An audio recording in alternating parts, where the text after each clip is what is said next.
तो जनाब बात करेंगे ड्रामा सीरियल घर से जाके एपिसोड 13 के बारे में। अगर आप लोगों ने एपिसोड देखी तो अपनी राय और अपने रिव्यूज़ जो वो कमेंट्स के अंदर ज़रूर ज़रूर ज़रूर शेयर कीजिएगा। अब जनाब सुबह का टाइम होता है, सब लोग जो है नाश्ते के टेबल पे बैठे हुए होते हैं और इतने में जो है फ़रियाल आके जो है वो भी नाश्ते के टेबल पे बैठती है। तो दादो जो होती हैं वो क्या है, बरकत जो बेगम है वो कहती हैं जी कि फ़रियाल के लिए भी जो है वो तुम बताओ तुमने क्या खाना है, और जो है वो नुश्वा तुम्हारे लिए भी जो है वो कुछ ना कुछ बना देगी। तो वो फिर जो है वो एक्सक्यूज़ कर देती है कि मुझे अभी कुछ भी नहीं खाना और मैं अपनी हेल्प खुद कर सकती हूँ। और फिर वो बड़ी ज़बरदस्त बातें होती है और वो सीधी-सीधी बातें फेंकती है दादी को कि मुझे तो सिर्फ़ जो है वो बिस्मा आंटी और नशवा ही काम करते हुए नज़र आते हैं। ये स्टेटस जो है वो स्टैंडर्ड सिर्फ़ इनके लिए क्यों है, बाकी सबके लिए भी तो होने चाहिए ना कि सब लोग जो है वो काम करें। और फ़रियाल का इशारा जो है अपनी आंटी की तरफ था। उसके बाद जनाब बुरहान की कॉल आ जाती है और फ़रियाल कहती है जी मैं उसके साथ ही नाश्ता कर लूँगी, फ़िलहाल जो है मैं जा रही हूँ। जैसे वो जाती है तो उसका टाकरा होता है, टक्कर लगती है उसकी अम्मार के साथ। अब अम्मार उसको इतना बदतमीज़ लगता है तो अम्मार उससे पूछते तुम कहाँ जा रही हो? तो बताती है जी कि तुम्हें बताना मैं ज़रूरी नहीं समझती। तो नशवा कहती है कि जी फ़रियाल तुम चली जाओ। और फिर उसको कहते हैं कि भई ये जो है वो लॉयर है और लॉयर की जो है वो कोई भी बात हो सकती है, कॉमन इश्यूज़ हो सकते हैं डिस्कस करने के लिए, कॉमन टॉपिक्स। और कहते हैं जी कि हमारी ये तो बहस चलती रहती है तो तुम जो है वो जा सकती हो। तो अम्मार फिर वहीं पे जो है वो नशवा की भी इंसल्ट करना शुरू कर देता है कि जी मैं तुम्हें जो है मुँह लगाना पसंद नहीं करता और मेरी तुम्हारी कौन सी वाली बात। ख़ैर फ़रियाल जो है वहाँ से चली जाती है और उसके बाद जो है जो बुरहान होता है वो नशवा को कॉल करता है, उसको कहता है कि जल्दी जो है वो ऑफ़िस पहुँचो, तुम्हें एक सोलो केस जो है वो खुद से जो है वो उसको देखना है सारा, उसकी जो है वो तैयारी करनी है, प्रैक्टिस करनी है, तो इसलिए जो है तुम्हें अभी जो है वो आना होगा। ख़ैर नशवा ना चाहते हुए भी जो है वो वहाँ पे जो है उसके ऑफ़िस में चली जाती है। उसके बाद जनाब एक जो बड़ा मेन सीन था वो ये था कि एक तरफ जो है वो आसिम और बीजान बात कर रहे होते हैं और दूसरी तरफ जो है वो कुदसी आपी और जो बरकत बेगम होती हैं और मुख्तियार और उनकी जो वाइफ होती है वो वहाँ पे जो है वो रूम में बैठे हुए होते हैं। अब बरकत बेगम जो अमार की दादो हैं वो ये उससे बात कर रही होती है खुद से कि जी फ़रियाल का और अमार का जो वो रिश्ता कर देना चाहिए इस तरीके से। इतनी ज़बरदस्त वहाँ पे बातें होती हैं कि जो कुदसी होती है वो फुल टाइम अपनी बेटी के हक में जो मुकदमा लड़ती है और वो हर तरह की मतलब एक जो चीज़ दिखाई वो इतनी ज़बरदस्त है वो ये कि भाई दोनों ही जो है वो मतलब जो कुदसी है वो इतनी बोल्ड है कि इतनी ज़बरदस्त है कि वो नहीं डरती किसी से, ना उसको डरने की ज़रूरत है, और जो हक की बात है फ़रियाल भी और कुदसा वो कहने से नहीं डरती। तो वो जो है जो कुदसी होती हैं वो हर तरह से जो है वो बरकत जो बेगम होती हैं उनके सवालों का जवाब देते हुए उनको यही कहती है कि जी मैं अपनी बेटी पे किसी किस्म की थोपा-थोपी नहीं करूँगी, जिस तरह से मैंने उसको परवान चढ़ाया है, मैंने उसको बगावत करके अपना हक लेना जो है वो नहीं सिखाया, और मैं बच्चों की जो है बात को उसको प्रायोरिटी मतलब देती हूँ, और ये है कि मैंने यहाँ पे आके देखा जी अब मार कर उसका कोई कंपैरिजन नहीं बनता। उससे पहले क्या होता है कि जो ये गुस्से होती है ये आसिफ के साथ जब होती है तो फिर आसिम से ये कहती है कि अब तो तुम्हें जो है वो उससे शादी कर लेनी चाहिए, मतलब बिस्मा से अब तो उसका इंतज़ार जो है वो तुम्हें ख़त्म करवा देना चाहिए।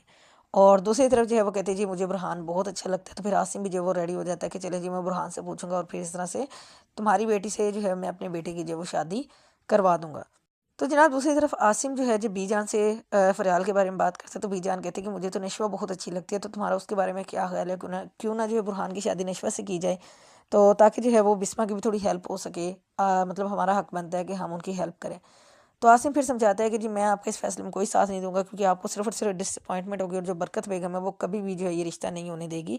फ़रियाल की तो चलो अलग बात है कि उसका जो है वो कुदसिया ने करना है और कुदसे का इन लोगों से कोई लेना देना नहीं है, बट नशवा की शादी वो कभी भी जो है बुरहान से नहीं होने देंगे जिस तरह के वो लोग हैं। लेकिन बीजान भी ज़िद होती है कि ठीक है जी मैं बात करके देखूंगी, लेट्स सी कि क्या होता है। दूसरी तरफ जो कुदसी होती है वो भी बरकत बेगम कह देती है कि जी मैं अभी सोच रही हूँ, सोच के जो है मैं मतलब कि फिर बताऊंगी मैंने क्या करना है क्या नहीं करना। उसके बाद जो मुख्तियार होता है वो अपनी वाइफ को कहता है कि अगर तुम्हारी बहन ने इस रिश्ते से इनकार किया तो मैं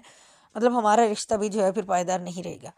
कहता है कैसे भी करके जाओ और अपनी बहन को जो है मनाओ और उससे जो है वो कि इस रिश्ते पे राज़ी करो। फिर वो जो है जाके मतलब अमार की जो मदर होती हैं वो कुदसी आपी के पास जाती हैं और उससे जी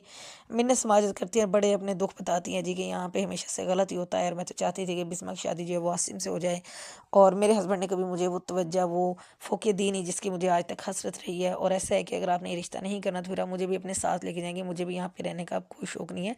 इस जहन्नुम से मुझे भी जो है वो निजात चाहिए। मतलब हर एक के अपने हिसाब के गिले-शिकवे हैं, दुःख हैं, खसारे हैं, सब चीज़ें हैं। लेकिन देखा जाए कि बिस्मा से तो फिर भी बेहतरीन ज़िंदगी गुज़ारी है इस बंदी ने, एटलीस्ट अगर चले इसका शौहर इसको जो है वो मुँह नहीं लगा रहे, सही तरीके से नहीं कर रहा, फिर भी अखराजात उठाना और सारी तरह से मतलब फ़ैशन और हर चीज़ का, और इवन कि कोई घर का काम ना करना, तो वो सुख कोई भी याद नहीं है। हाँ, अभी भी उसको अपनी ज़िंदगी जो है वो जहन्नुम लग रही है। फिर ज़ाहिर बात है किसी की ज़िंदगी में कहीं न कहीं कोई कमी-पेशी तो होती ही होती है। एक साइड पे बिस्मा है जिसकी पूरी ज़िंदगी अज़ियतों से, आज़माइशों से भरी पड़ी है, इम्तिहानों से, बट वो बंदी फिर भी स्टेबल है, पॉज़िटिव है।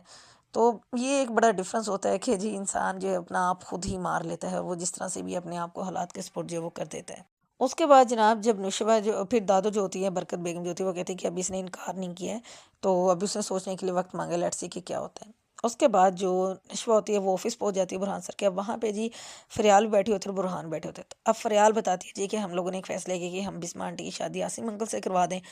और इस तरीके से अब नशवा को ये बात पसंद नहीं आती। उसको पहले ही गुस्सा था कि बुरहान सर जो है वो उस वक़्त फ़रियाल को साथ ले गए और अब मुझे जो है वो नहीं लेके आए थे। तो पहले उसको इस बात का गुस्सा था और फिर जब फ़रियाल ने ये बात की तो उसको और ज़्यादा गुस्सा आया कि जी ये मेरी पर्सनल बात है, बुरहान को मुझसे डायरेक्ट करनी चाहिए थी, ना कि फ़रियाल से। और फिर वो बुरहान से अच्छा खासा गुस्सा करती है, वो फ़रियाल से भी थोड़ी बदतमीज़ी करती है। उसको कहती है कि जी आप बाहर चले जाओ, मुझे इससे जो है वो बुरहान से कुछ ज़रूरी बात करनी है। तो बुरहान जो है वो उसको कहता भी है कि जी मेरा कोई ऐसी इंटेंशन नहीं थी, बट जो नशवा होती है उससे बहुत ज़्यादा गुस्सा हो जाती है और फिर वहाँ से चली जाती है और बुरहान को अपने किए का फिर एहसास होता है कि शायद उससे जो है वो गलती हो गई है। और जो मीनू होती है वो हर बार जो है वो नशवा को ये कहती है कि तुम्हारी और बुरहान सर की जो है वो शादी होके रहेगी। तो लेट्स सी कि नेक्स्ट एपिसोड में जो वो क्या होता है।